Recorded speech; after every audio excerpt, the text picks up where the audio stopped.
Hello नमस्कार दोस्तों। आज के सेशन में हम लोग बात करेंगे कि ऑपरेशन महादेव क्या है। ऑपरेशन महादेव को लॉन्च करने में इतना वक्त क्यों लग गया। पहलगाम अटैक के बाद करीब 3 महीने बाद ऑपरेशन महादेव को लॉन्च किया गया है, जिसके तहत पहलगाम अटैक में जो भी आतंकवादी शामिल था उसको मार गिराया गया है। तो हम लोग इस सेशन में देखना चाहेंगे कि ऑपरेशन महादेव क्या है और इसे लॉन्च करने में इतना वक्त क्यों लग गया। तो चलिए सेशन को आरंभ करते हैं। सबसे पहले हम लोग यह देख लेते हैं कि इससे संबंधित जो न्यूज निकल कर आ रहा है वो इस प्रकार से है कि recovered mobile phones long range communication sets hold key to Pahalgam terrorist Pakistan link. यानी कि ऑपरेशन महादेव के तहत जो भी टेररिस्ट को मारा गया है उसके बाद जो रिकवर किया गया सामान है उसमें से है mobile phones, long range communication sets. और इसे जो प्राप्त किया गया ये सारा चीज है, इसे पता लगता है कि जो टेररिस्ट मारा गया है उसका लिंक जो है पाकिस्तान से रहा होगा। इसके अलावा इंडियन आर्मी के भी ट्विटर हैंडल से यह पोस्ट किया गया कि जो ऑपरेशन चलाया गया है उसमें इंडियन आर्मी शामिल था, जम्मू कश्मीर पुलिस और सीआरपीएफ जो है शामिल था। और इस ऑपरेशन महादेव को 28 जुलाई को जो है लॉन्च किया गया। इसमें जो है the terrorist have been identified as Suleman Shah Ilyas Faisal Jat Hamza Afghani and जिब्रन भाई। यानी कि जो इस ऑपरेशन के तहत जिस टेररिस्ट को मारा गया है उसका नाम है सुलेमान शाह इलियास फैजल जात हमजा अफगानी एंड जिब्रन भाई।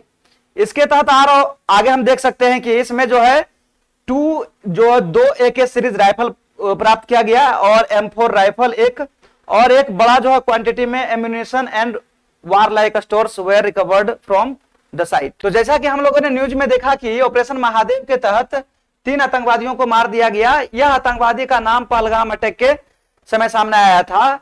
यह ऑपरेशन जो है 28 जुलाई को लॉन्च किया गया और साथ में 2 AK सीरीज का राइफल, एक M4 राइफल और बड़ी मात्रा में जो है वार लाइक स्टोर यानी कि प्राप्त किया गया। तो चलिए इससे संबंधित न्यूज जानने के बाद अब हम लोग यह देख लेते हैं कि ऑपरेशन महादेव क्या है, इसको थोड़ा विस्तार से देखते हैं और इस ऑपरेशन को लॉन्च करने में इतना वक्त क्यों लग गया। इस ऑपरेशन को ज्वाइंट काउंटर टेररिज्म ऑपरेशन भी कह सकते हैं, क्योंकि यह ऑपरेशन कोई अकेला संस्थान जो है मिलकर सफल नहीं बनाया।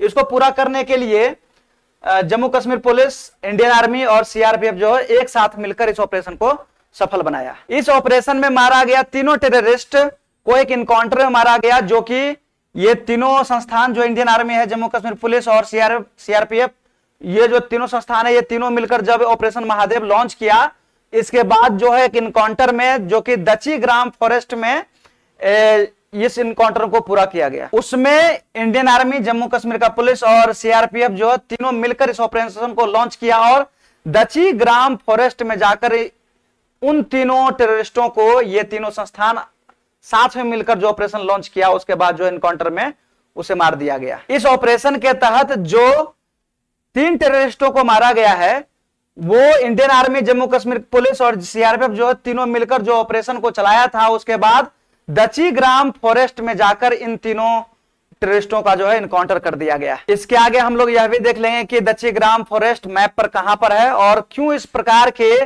ऑपरेशन को लॉन्च करने में इतना वक्त लग गया। तो चलिए आगे हम लोग देखते हैं। अब हम लोग यह देख लेते हैं कि ऑपरेशन महादेव क्यों महत्वपूर्ण है। तो ऑपरेशन महादेव इसीलिए भी महत्वपूर्ण है क्योंकि पहलगाम अटैक के बाद जो टेररिस्ट सामने आया था, जैसा कि आपको फिगर में दिखाई दे रहा है, पहलगाम अटैक के बाद ऐसे चेहरे जो है सामने आए थे और इसी चेहरा को जो है ढूंढते हुए ऑपरेशन महादेव को चलाया गया और अंततः इन तीनों टेररिस्टों को मार गिराया गया है।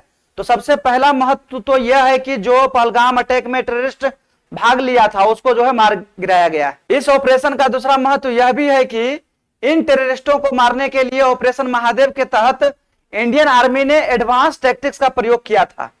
इस एडवांस टैक्टिक्स के तहत ही इस तीनों आतंकवादियों को इंडियन आर्मी जो है आसानी से खोज पाया था। इस ऑपरेशन का दूसरा महत्व यह भी है कि ऑपरेशन महादेव के तहत जो इन टेररिस्टों को मारा गया है, इसको पकड़ने के लिए इंडियन आर्मी ने एडवांस टैक्टिक्स का प्रयोग किया था।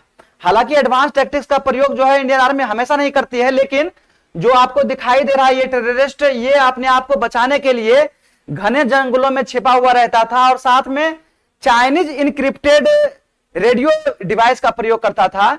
ये जो चाइनीज इनक्रिप्टेड रेडियो डिवाइस है, इसके तहत कोई भी आतंकवादी अपने आप को जो है सेनाओं से जो है अपने आप को बचा सकता है। ऑपरेशन महादेव का तीसरा महत्व तो हम लोग यह भी कह सकते हैं कि इसका नाम जो है एक धार्मिक तौर पर रखा गया, और साथ ही में जो पहलगाम अटैक के बाद जो पीड़ित परिवार था उसको एक तरह से न्याय मिला, क्योंकि ये टेररिस्ट जिंदा रहते हुए हम लोग ऐसा नहीं कह सकते थे कि जो परिवार पीड़ित है उसको जो है पूर्ण न्याय मिला है। लेकिन इन टेररिस्टों के मारे जाने के बाद हम लोग अब कह सकते हैं कि कुछ तो जो है उन परिवारों को सहानुभूति दिया जा सकता है कि जो व्यक्ति उसके परिवार को मारने में जिसका हाथ था जो है उसको भी जो है हम लोग मार गिराए हैं। अब हम लोग यह देख लेते हैं कि ऑपरेशन महादेव को लॉन्च करने में पहलगाम अटैक के बाद करीब 3 महीनों का वक्त क्यों लग गया था। तो जैसा कि आप लोगों को फिगर में दिखाई दे रहा है, ये माउंट महादेव है, और यहां पर जैसा कि आपको फिगर में दिखाई दे रहा है, ये इतना जो है ज्योग्राफिकल एरिया जो है इतना जटिल है, यहाँ इतना ज्यादा जंगल झाड़ी और पहाड़ पर्वत है कि डिटेक्ट करना यानी पहचानना कि कहां पर व्यक्ति छिपा हुआ है ये काफी मुश्किल हो जाता है। जटिल भौगोलिक स्थिति के अलावा एक बात यहां पर और है कि जो terrorist Chinese encrypted radio device का प्रयोग कर रहा था, तो उसको जो डिटेक्ट करना, उसका पता लगाना काफी मुश्किल हो जाता है, क्योंकि ये जो टेररिस्ट था तीनों, वो चाइनीज इनक्रिप्टेड रेडियो डिवाइस का प्रयोग करके अपने आप को जो है छुपाने में काफी हद तक जो है सफल हो पा रहा था।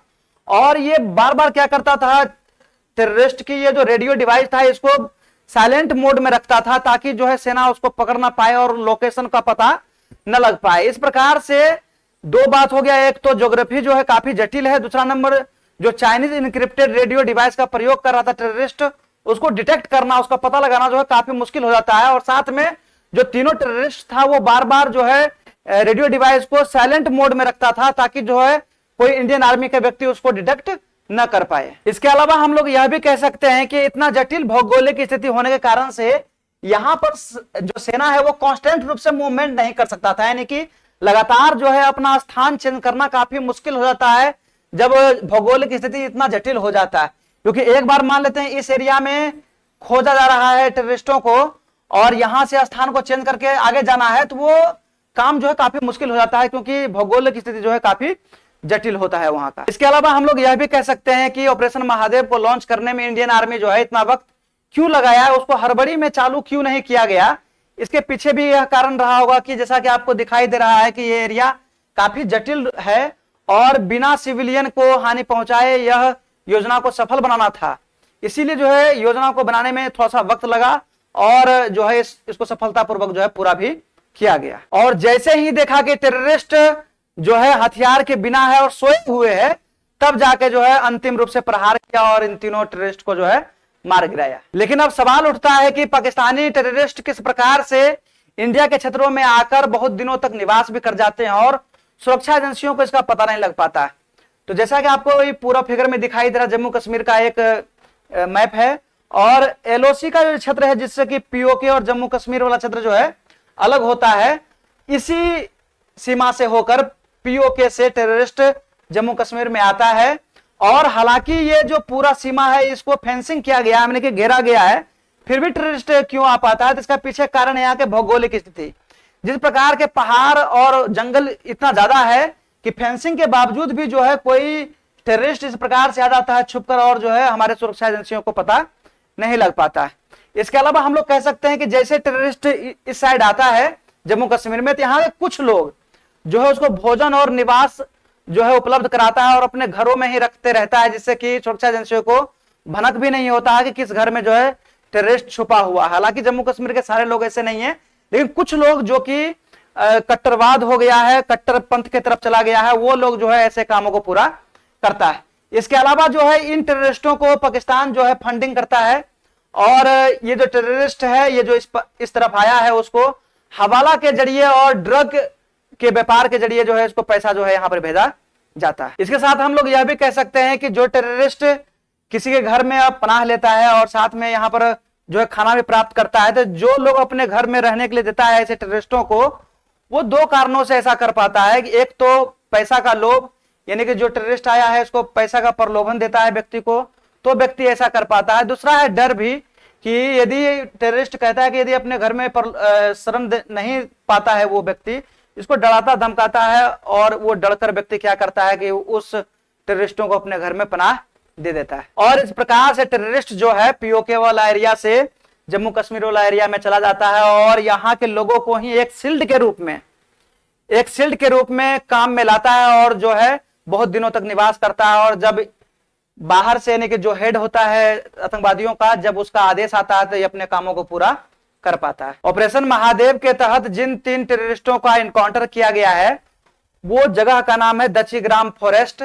जैसा कि आपको फिगर में दिखाई दे रहा है, ये पूरे वाला जो क्षेत्र आपको दिखाई दे रहा है इसको अपर दचीग्राम कहते हैं और ये क्षेत्र को कहलाता है लोअर दचीग्राम। ये पूरा क्षेत्र मिलकर जो है दचीग्राम फॉरेस्ट कहलाता है और बगल में ही जो है महादेव का पीक है, महादेव का चोटी है, इसीलिए इस ऑपरेशन का नाम जो है ऑपरेशन महादेव रखा गया है। तो चलिए सेशन को यहीं पर समाप्त करते हैं। जैसा कि हम लोगों ने देखा कि किस प्रकार से ऑपरेशन महादेव को लॉन्च किया गया, ऑपरेशन महादेव को लॉन्च करने में इतना वक्त क्यों लग गया और जो इसको किस प्रकार से सफल बनाया गया, सभी बातों पर हम लोगों ने चर्चा किया। तो सेशन को यहीं पर समाप्त करते हैं। इसी प्रकार के कोई न्यूज और आता है तो हम लोग फिर मिलेंगे। धन्यवाद।